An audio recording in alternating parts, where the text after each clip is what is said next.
ang sabi kasi dati is nakakasira dahil hindi nga natural, no? So ngayon nakikita natin na hindi naman nagtambat ulit, 'di ba? Hindi naman na nawala yung dolomite. In fact, nalinis pa nga yung dagat at maraming mga isda ngayon na nakikita nating lumalangoy-langoy diyan sa dalampasigan. So I think yung ang general viewpoint ko lang dito, may pag-aaral yan. Hindi ko lang masabi kung ano yung specifics ng pag-aaral.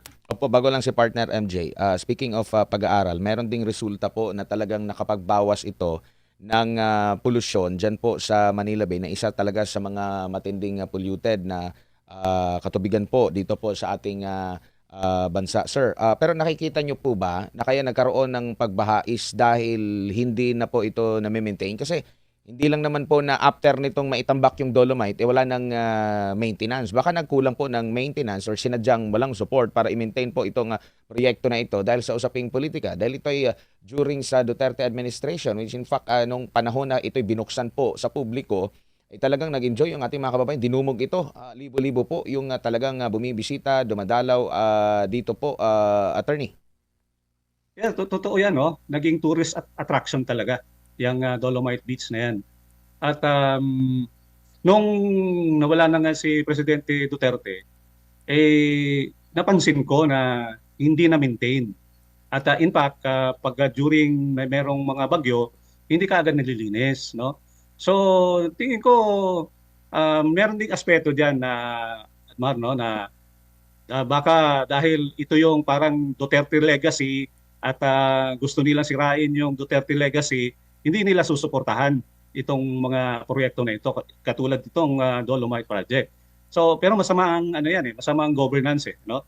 Dapat suportahan yung mga mabuti kung kailangan i-improve pa, huwag yung sirain dahil sa totoo lang sayang yung pera kung itong Dolomite na ito ay hindi suportahan, hindi improve, no? So yun, kung may politika diyan talagang masamang governance yan, hindi yan dapat ginagawa ng administrasyon na to. Pero alam naman natin ano yung ugali ng administrasyon na to, no? Lahat ng mga Duterte good projects ay talagang hindi pinagpatuloy. So ano pa ang maaasahan natin, di ba? At nakita naman natin sa ngayon talaga na ganun talaga yung trajectory ng Marcos Jr. administration. Opo, attorney, may gabi sir, si MJ po ito. May gabi. Opo, may MJ. nagpapatanong po dito na yung timing ba no ng pagbubukas ng investigasyon sa flood control I mean sa Dolomite Beach diyan sa Manila Bay, yung timing niya sa issue sa flood control kasi may nagtanong dito sa ating comment section, halata daw na para hindi mawala yung Duterte, yung apelidong Duterte sa issue sa flood control.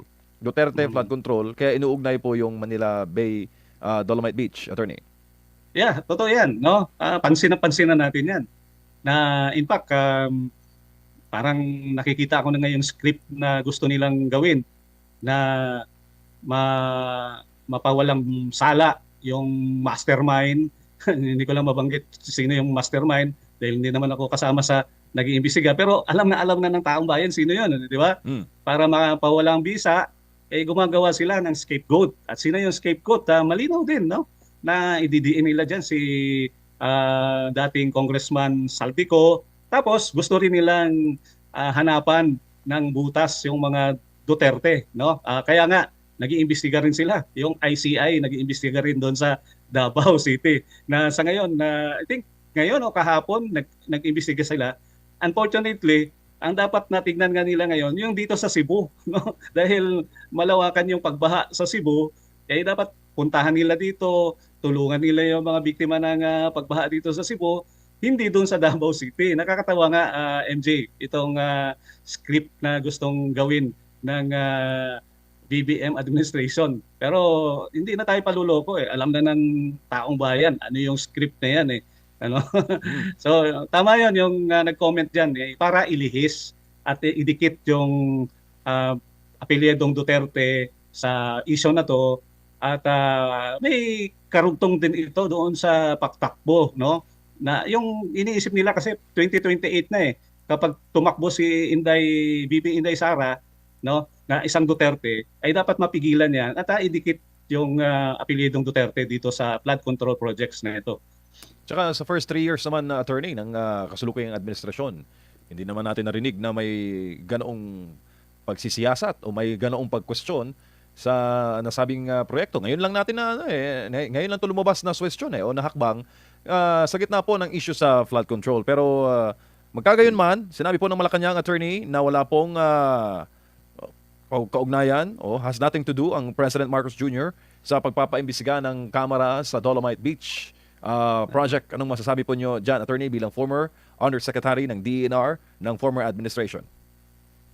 Well, ano pa ba ang mga salita ng Malacanang na dapat natin paniwalaan? Kasi marami naman sinasabi yung Malacanang na ganito, pero ang totoo ay hindi, di ba? Well, sige, tanggapin natin at face value yung sinasabi na wala silang kinalaman, pero marami na tayong karanasan na MJ na sinasabi, wala kaming alam dyan, pero sa totoo lang meron. No? Katulad na lang sa pahuli kay President Rodrigo Duterte. Hindi inaamin na meron silang hand, pero may mga ebidensya na nakikita tayo na mismo ang Pangulo, ang utak. No? Ang ibig sabihin, yung Malacanang may alam. No? So, yun. Opo, tsaka hindi lang naman ang Dolomite Beach ang restoration project, coastal restoration project ng nakaraang administrasyon. Naalala po niyo yung matinding ginawa sa Boracay, attorney? Yes. Mas Tama matindi yun. yun, attorney. Yeah. Oo, yung Boracay, no? Yun yung pinaka ako na ano ko yun, naabutan ko yun dahil sa totoo lang ako yung sa solid waste management na in charge, USEC for the solid waste management.